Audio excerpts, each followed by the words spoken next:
You wrote an article called "It's Not About Your Job, It's About Your Life." Can you summarize, please, just what that means? Sure.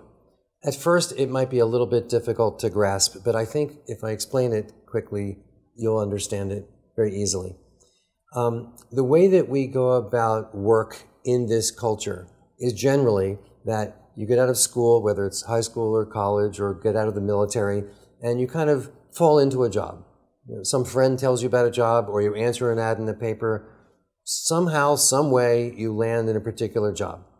And you stay in that job for a while thinking, well, I guess this is okay. I'll see how it goes.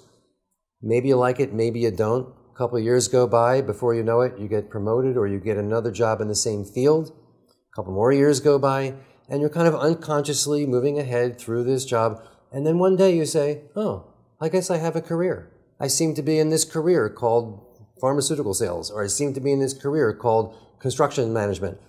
And then more years go by.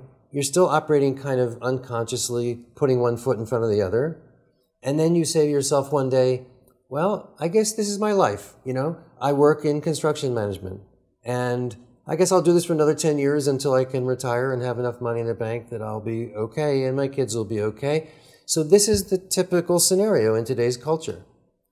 And there's something very broken about that. There's something that just doesn't work about that.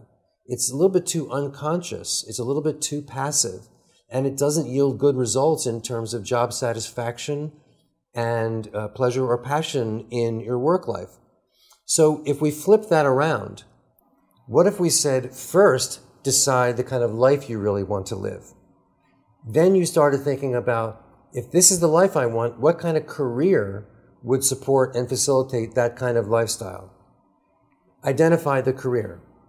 And then finally, decide what kind of job would fit into that kind of career and get that kind of career going so that you could therefore ultimately have the kind of life you really want.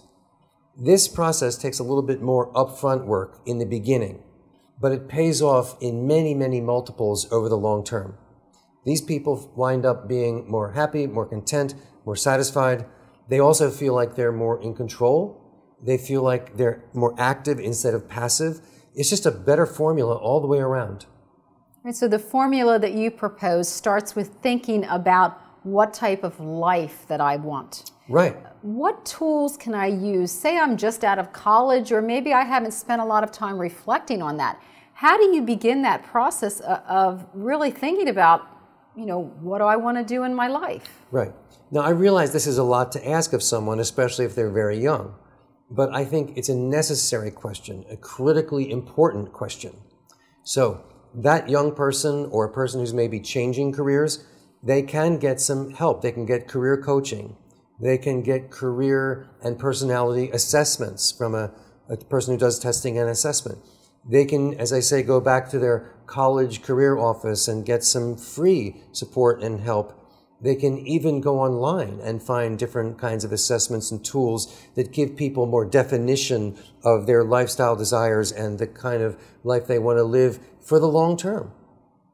Now, how did you come up with this model, and when did it kind of like appear that you said, hey, I have a new model that really makes it? What was there something that happened that all of a sudden you noticed it, or what was I think it was cumulative. It was about observing my clients for decades, seeing what was working and what wasn't working.